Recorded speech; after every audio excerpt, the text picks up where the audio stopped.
चलो बच्चा स्टार्ट करते हैं एक और नया सम। ये सम जो है वो है सम नंबर 17, जिसमें हमें दिया गया है इंफॉर्मेशन में रिसिप्ट पेमेंट अकाउंट गिवन है। और दूसरा जो पॉइंट हमें ध्यान में रखना है वो है हमें बैलेंसेस दिए हुए हैं। एडिशनल इन्फॉर्मेशन में क्या दिया गया है, बैलेंसेस दिए गए हैं। और हमें बोला गया है from the given above from the above given receipt payment account and additional information prepare the income and expenditure account for the year ending 31/3/2015 and balance sheet as on that day। तो ये इतना हमें information दे के रखा हुआ है। First of all बच्चा given information को प्रॉपर समझ लेते हैं। पहले ये आपको अब क्लियर होना चाहिए, रिसिप्ट पेमेंट अकाउंट मतलब हमें क्या गिवन है, कैश अकाउंट गिवन है। क्या गिवन है, कैश अकाउंट। चलो तो रिसिप्ट पेमेंट अकाउंट हमें गिवन है, वो बेसिक इन्फॉर्मेशन हमें पता चल गई। यहाँ पे इनकम है, ये सारे एक्सपेंसेस है, और हमें क्लोजिंग बैलेंस कैश का दिया हुआ है 4500, वो हमें गिवन है। अब यहाँ पे सब्सक्रिप्शन देखोगे तो ये 2014 1/4/2014 एंड 31/3/2015। इसका मतलब ये है बच्चा, आपको वो क्लियर करना है, ये ओपनिंग बैलेंस है, ये क्लोजिंग बैलेंस है। क्लियर है ये point, opening balance and closing balance. अब बच्चा आगे जो जाना है वो मेन पॉइंट, यहाँ पे subscription outstanding, subscription receive in advance. और यहाँ पे ध्यान से देखोगे तो पहला ही पॉइंट है सब्सक्रिप्शन 75,000। अब बच्चा ऑलरेडी हमने आगे ये डिस्कस किया हुआ है, subscription outstanding of current year मतलब 2015। तो ये क्या होगा, आउटस्टैंडिंग होगा वो प्लस होगा, last year minus. Same way subscription receive in advance, तो वो करंट ईयर जो होगा वो माइनस और ये प्लस। तो पहले चार इफेक्ट प्रॉपर सब्सक्रिप्शन अकाउंट में हम जो इनकम एंड एक्सपेंडिचर अकाउंट है, जिसको हम दूसरे वर्ड में आपको समझने के लिए क्या बोलते हैं, P&L बोलते हैं, तो वो ध्यान रखते हैं। तो उसके अंदर वो पहले बेसिक इन्फॉर्मेशन हम का वो फिलअप करते हैं, उसके बाद बैलेंस शीट में इफेक्ट देखेंगे। तो सबसे पहले सब्सक्रिप्शन लिखेंगे, यहाँ पे इनकम साइड हम लिख देंगे बाय सब्सक्रिप्शन जो है हमारा 75,000, पहला पॉइंट। अब प्लस करके आउटस्टैंडिंग सब्सक्रिप्शन, जिसमें हमें ईयर समझना, लिख के लिखना बहुत ज़रूरी है।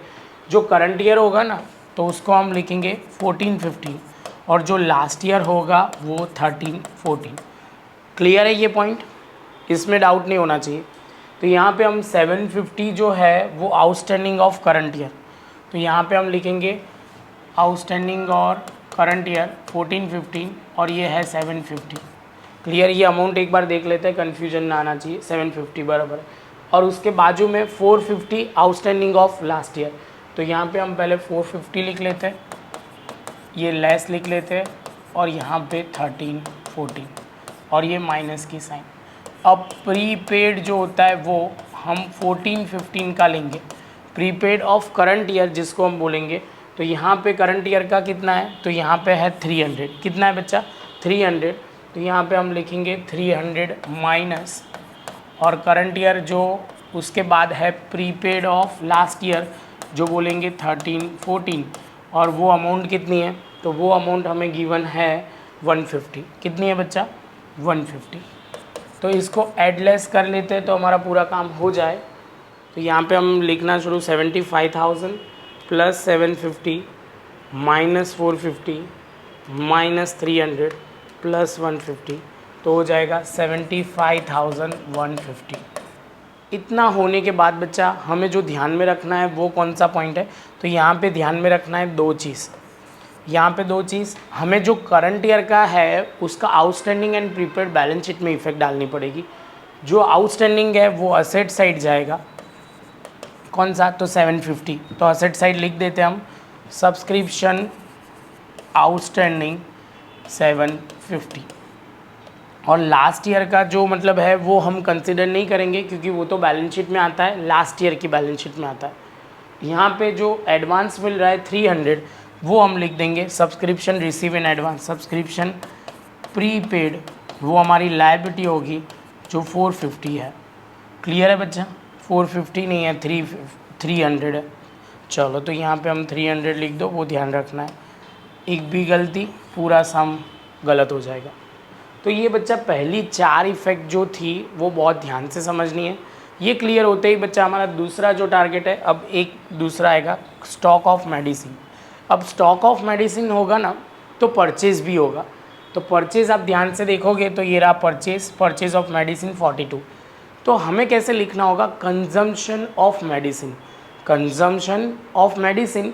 तो बच्चा मैं कहीं पे बहुत शॉर्ट फॉर्म में लिखता हूँ, आप मत लिखना। तो यहाँ पे मैं लिखूँगा कंजम्पशन ऑफ मेडिसिन, जिसमें हम लिखेंगे opening stock plus purchase minus closing stock. समझ में आया। और क्लोजिंग स्टॉक की इफेक्ट हम असेट साइड लिख देंगे, closing stock of medicine. Clear बच्चा, मैं शॉर्ट फॉर्म में लिख रहा हूँ, आप मत लिखना, मार्क कट हो जाएंगे, ध्यान रखना। चलो, तो यहाँ पे सबसे पहले 9000 ओपनिंग है और 10500 हमारा क्लोजिंग है। तो 9000 हमने यहाँ पे लिखा और यहाँ पे 10500, फिर से यहाँ प्रॉपर लिख देते हैं। चलो, तो यहाँ पे लिखेंगे 9000 और क्लोजिंग में हम 10500 लिख देंगे। अब यहाँ पे जो परचेज़ है उसकी बात करते हैं, तो 42000, तो 42000 हम परचेज़ में लिखेंगे और उसका एडिशन सब्ट्रैक्शन करते हैं, 9000 प्लस 42000 माइनस 10500 हो जाएगा 40500, जिसमें बोला जाएगा मेडिसिन कंज्यूम, तो कितना कंज्यूम हुआ, तो 40500। अब बच्चा दूसरा पॉइंट आ रहा है इक्विपमेंट का, ये बहुत अच्छा है। ये इक्विपमेंट में ओपनिंग बैलेंस भी दिया है, क्लोजिंग बैलेंस भी दिया है, और यहाँ ध्यान से देखना है कोई और परचेस हो रहा है, तो ध्यान से देखोगे तो इक्विपमेंट परचेस 33000 है। कितना है बच्चा, 33000। तो यहाँ पे हम सबसे पहले यहाँ पे जो ध्यान में रखना है, लिखेंगे कैसे, डेप्रिसिएशन कैसे करेंगे। तो देखो बच्चा, सबसे पहले इक्विपमेंट लिखा, इक्विपमेंट का ओपनिंग बैलेंस आपको लिखना है, उसके बाद परचेज, और आउटर कॉलम में हम लिखेंगे क्लोजिंग बैलेंस। ठीक है, तो यहाँ पे समझने के लिए लिख रहा हूँ क्लोजिंग बैलेंस। चलो, तो ओपनिंग बैलेंस ध्यान से देखो कितना है, तो यहाँ 52,500 एंड 78,000। तो यहाँ पे मैंने ओपनिंग में लिखा 52,500 एंड 78,000 ही है। ओके, तो 78,000, तो ये पहले लिख दिया, ओपनिंग लिख दिया। परचेज आप बोलोगे सर यहाँ पे जो कैश बुक में कितना परचेज है, तो कैश बुक में है 33,000। कितना है बच्चा, 33,000। अब ध्यान से समझना, ये दोनों को पहले प्लस कर दो, 52,500 प्लस 33,000, तो हो जाएगा 85,500। कितना हो जाएगा, 85,500। मेरी असेट की वैल्यू, इक्विपमेंट की वैल्यू होनी चाहिए 85,500, लेकिन है कितनी बच्चा, 78,000।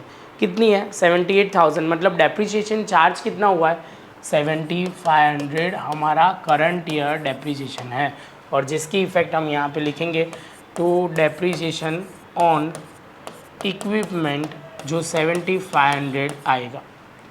क्लियर है बच्चा, ये पॉइंट थोड़ा इम्पॉर्टेंट और ध्यान से समझने वाला है।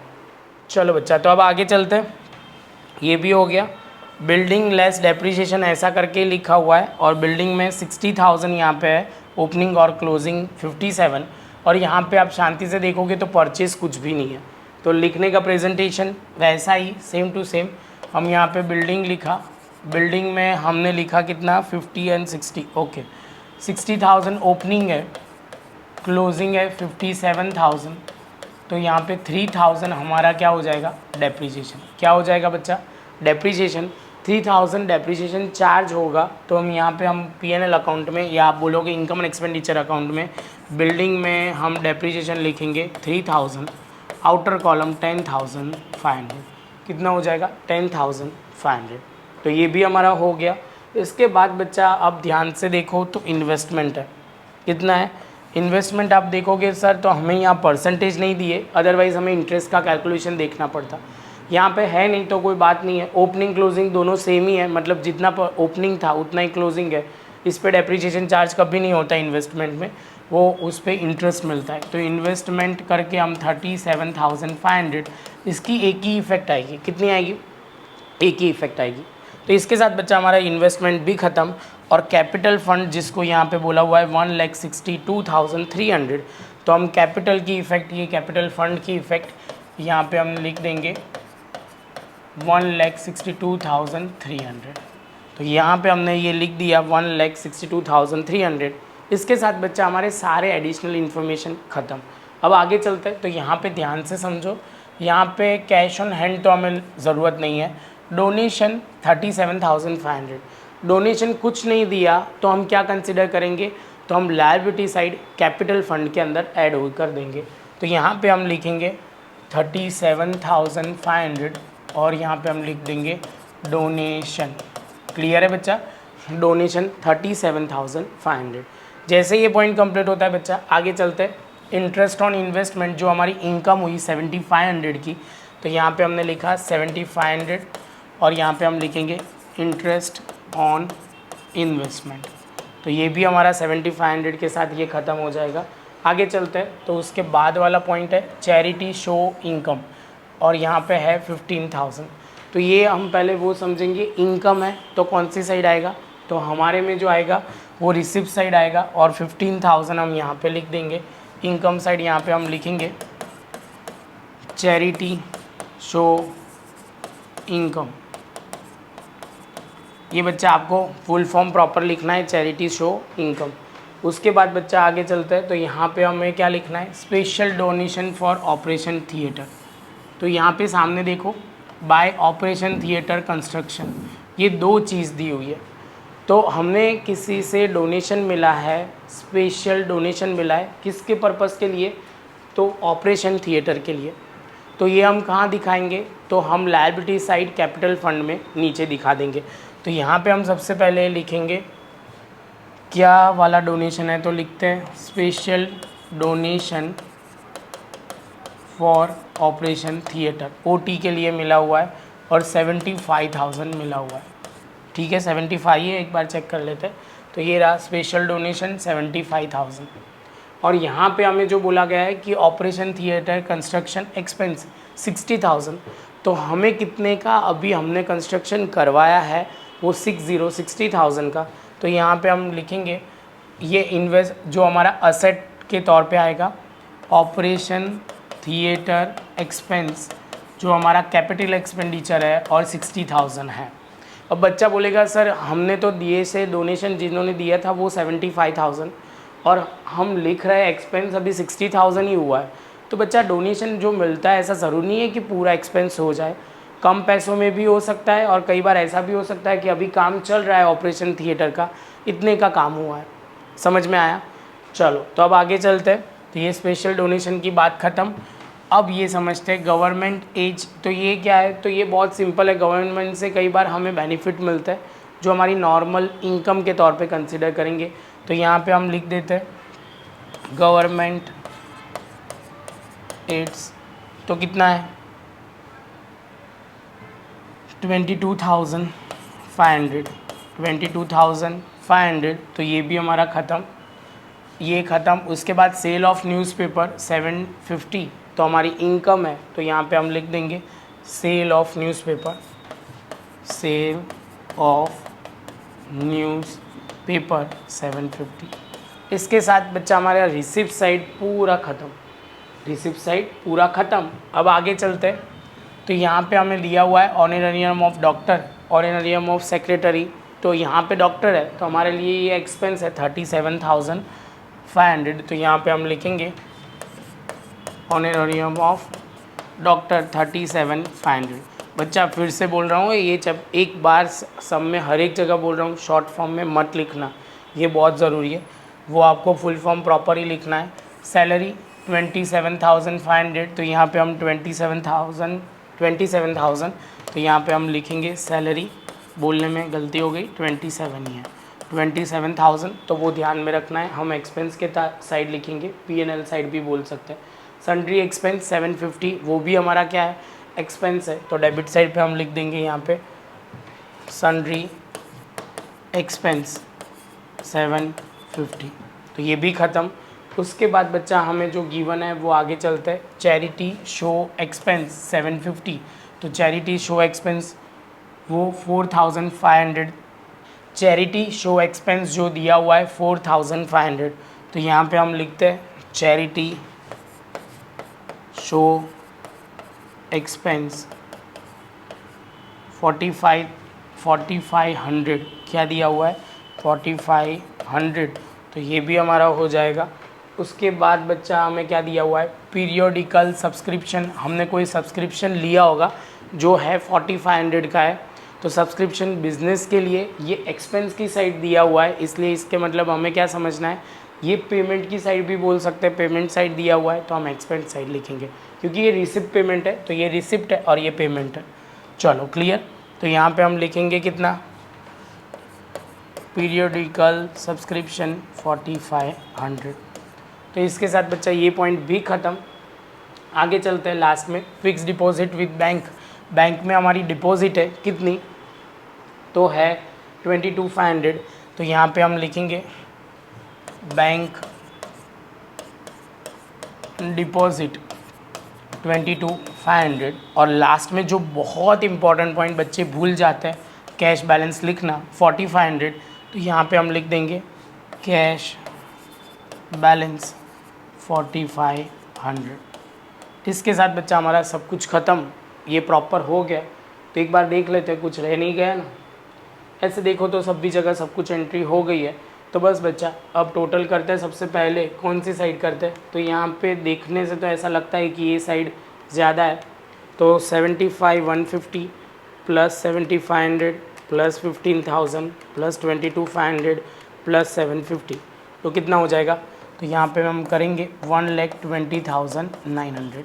तो बच्चा ये टोटल तो इतना हो रहा है, लेकिन ये साइड का भी कर लेते हैं। 40,500 plus 10,500 plus 37,500 plus 27,000 plus 750 plus 4,500 plus 4,500। ओहो बच्चा, तो ये साइड का टोटल ज़्यादा है, तो 1,25,250। तो यहाँ पे भी मैंने लिख दिया 1,25,000। चलो लिख देते हैं 1,25,250। जल्दी जल्दी में मिटा दिया, मिटाना नहीं था। 75,150 माइनस करते हैं 7,500, 15,000, 22,500 एंड 750, तो 4,350। तो यहाँ पे लिखिए बच्चा, यहाँ गलती से बाय बाय की जगह मैंने 2 लिख दिया था, वो ध्यान रखना। और यहाँ पे हम लिखेंगे क्या, तो यहाँ पे हम लिखेंगे bye access of expense over income. तो ये एक टाइप का लॉस हुआ। क्या हुआ, लॉस हुआ। क्लियर है बच्चा ये पॉइंट। कई बच्चों को ये लिखने में कन्फ्यूजन होता है, तो एक्सपेंस ज़्यादा है, इनकम कम है। क्लियर, चलो तो अब यहाँ पे हम लिखेंगे 4,350। तो यहाँ पे लिखेंगे excess of expense over income, तो ये हमारा हो जाएगा। तो यहाँ पे हो जाएगा 162,300 प्लस 37,500 माइनस 4,350, तो 1,95,450। ये देख लेना यहाँ पे, ये प्लस 75,000 प्लस 300, तो हो जाएगा 2,70,750।